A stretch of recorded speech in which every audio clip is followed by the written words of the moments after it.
नमस्कार, defence page में आपका स्वागत है। आज की टॉप हेडलाइंस कुछ इस प्रकार है। HAL के IMRH हेलीकॉप्टरों को साफाल का नया इंजन अरावली करेगा पावर। भारत फ्रांस के नेवल ग्रुप से खरीदेगा Excel UUV under water drone. भारत अगले 6 महीनों में तीसरी न्यूक्लियर सबमरीन INS अरिदमन करेगा लॉन्च। दृष्टि 10 UAV अपने फाइनल प्रिपरेशन स्टेजेस में। और डिफेंस मिनिस्ट्री ने AMCA के लिए separate public private production line model किया प्लान।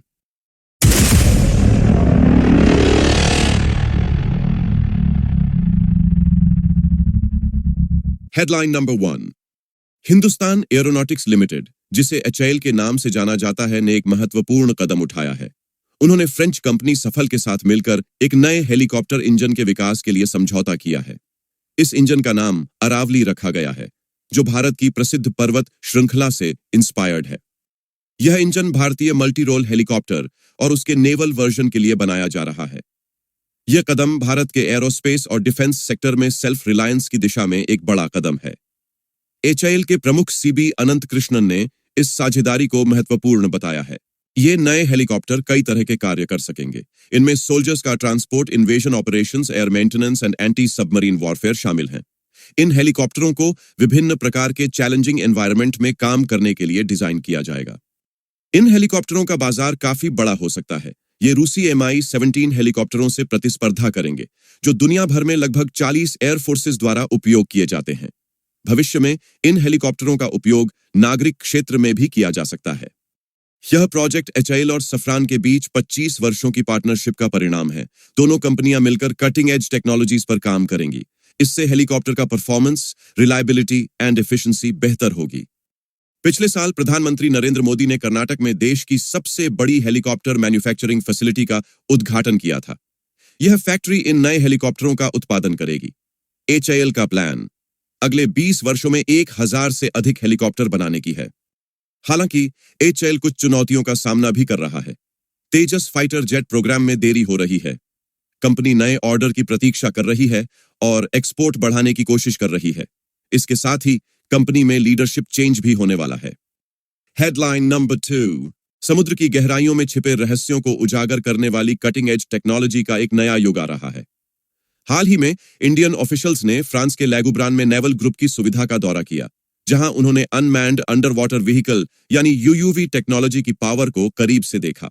इस इंपॉर्टेंट विजिट में एम्बेसडर जावेद अशरफ के नेतृत्व में एक इंडियन डेलीगेशन शामिल था। उनका मुख्य उद्देश्य था नेवल ग्रुप के एक्सेल UUV डेमोन्स्ट्रेटर और चल रहे UCUV प्रोग्राम को समझना।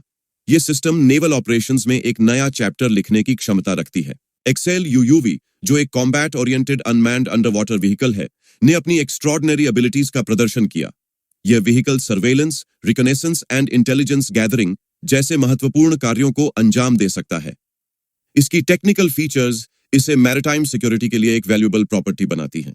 नेवल ग्रुप ने UCUV प्रोग्राम में अभूतपूर्व प्रगति दिखाई है। मई 2023 में शुरू हुए इस प्रोग्राम ने मात्र 9 महीनों में ही मेजर यूजेस के मामलों की पहचान की और एक्सेल UUV के लिए आर्किटेक्चरल कॉन्सेप्ट्स डेवलप की। यह तेजी से विकास नेवल ग्रुप की इनोवेशन के प्रति प्रतिबद्धता को दर्शाता है।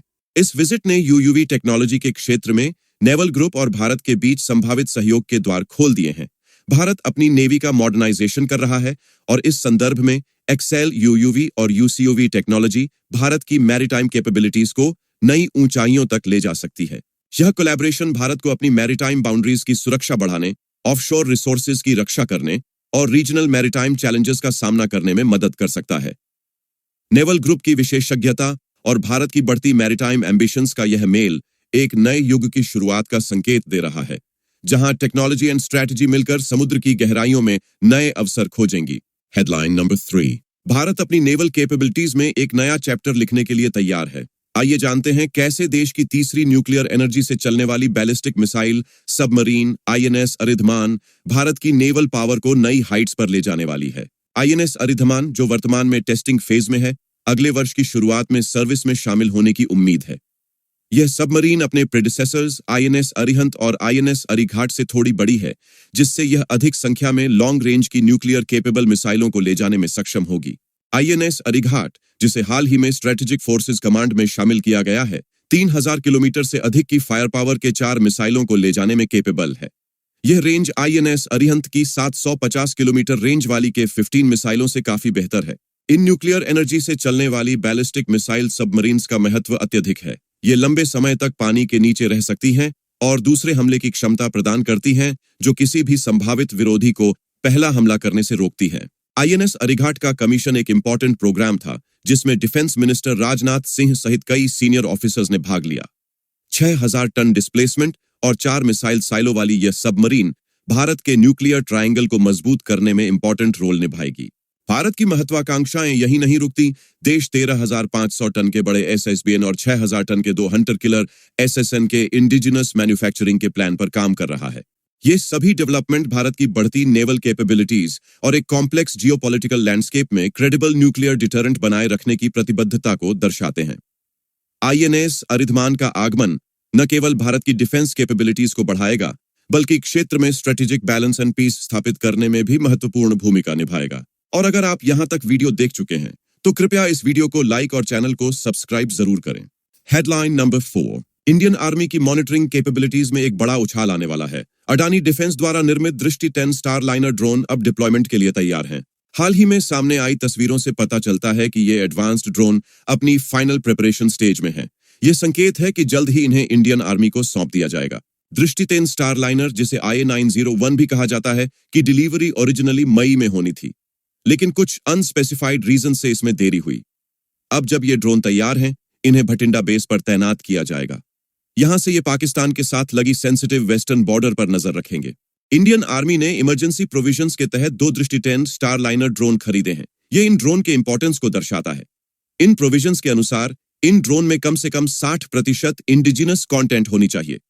यह सरकार की मेक इन इंडिया पहल के अनुरूप है, जो डिफेंस सेक्टर में सेल्फ रिलायंस को बढ़ावा देती है। इन एडवांस्ड ड्रोन की तैनाती इंडियन आर्मी के मॉडर्नाइजेशन में एक इंपॉर्टेंट स्टेप है। दृष्टि 10 स्टारलाइनर की स्पेशल कैपेबिलिटीज आर्मी को सीमा पर बेहतर निगरानी रखने में मदद करेंगी। इससे आर्मी की सिचुएशनल अवेयरनेस बढ़ेगी और नेशनल सिक्योरिटी मजबूत होगी। इन ड्रोन की तैनाती से इंडियन आर्मी की टेक्निकल कैपेबिलिटीज में वृद्धि होगी। यह भारत की बॉर्डर सिक्योरिटी को और अधिक सुदृढ़ बनाने की दिशा में एक इंपॉर्टेंट स्टेप है। Headline number 5। Ministry of defence advanced medium combat aircraft project के लिए एक नया और इनोवेटिव पाथ अपना रहा है। यह स्टेप भारत के पहले 5th generation stealth fighter jet के निर्माण में एक टर्निंग पॉइंट है। मिनिस्ट्री ने एक dual public private production model का चयन किया है, जिसमें 2 डेवलपमेंट कम प्रोडक्शन पार्टनर्स शामिल होंगे। एक पब्लिक सेक्टर की कंपनी, संभवतः हिंदुस्तान एरोनॉटिक्स लिमिटेड, और एक निजी कंपनी। इस नए मॉडल का उद्देश्य एक competitive and flexible supply chain सुनिश्चित करना है। पहले एक स्पेशल पर्पस व्हीकल मॉडल की योजना थी। इसमें Hindustan Aeronautics limited AMCA Mk1 का निर्माण करती और एक प्राइवेट कंपनी AMCA Mk2 का। लेकिन investment and supply chain management में आई चुनौतियों के कारण इस योजना में बदलाव किया गया। अब मिनिस्ट्री ऑफ डिफेंस दोनों कंपनियों को अपने अपने AMCA प्रोटोटाइप डेवलप करने के लिए धन देगा। रिगरस इवैल्यूएशन के बाद बेटर डिजाइन को चुना जाएगा। फिर दोनों कंपनियों को 60-40 के रेशियो में मैन्युफैक्चरिंग का काम दिया जाएगा। ये स्ट्रेटजी रिस्क को कम करने और सप्लाई चेन को मजबूत बनाने के लिए अपनाई गई है। इंडियन एयरफोर्स 120 AMCA जेट खरीदने की योजना बना रही है। इनमें 40 AMCA Mk1 और 80 AMCA Mk2 शामिल होंगे। हालांकि इस प्रोजेक्ट में कुछ देरी हुई है। पहले प्रोटोटाइप की उड़ान अब 2028 में होने की उम्मीद है, जो पहले 2024-25 में होने वाली थी। AMCA के डिजाइन में भी कुछ बदलाव किए गए हैं। इसका वजन बढ़ाकर 27 टन कर दिया गया है, ताकि यह अपने इंटरनल वेपन्स रूम में अधिक कन्वेंशनल वेपन्स ले जा सके। यह नया प्रोडक्शन मॉडल भारत के डिफेंस इंडस्ट्री के लिए एक नया चैप्टर लिख सकता है। अगर यह सफल रहा तो यह फ्यूचर की इंडिजिनस डिफेंस प्रोजेक्ट्स के लिए एक मिसाल बन सकता है। इससे भारत का डोमेस्टिक डिफेंस इंडस्ट्री और भी मजबूत और प्रतिस्पर्धी बन सकता है। तो हमारे आज के इस एपिसोड के लिए इतना ही। उम्मीद है आपको एपिसोड पसंद आया होगा। पसंद आया हो तो वीडियो को लाइक और चैनल को सब्सक्राइब जरूर करें। जय हिंद।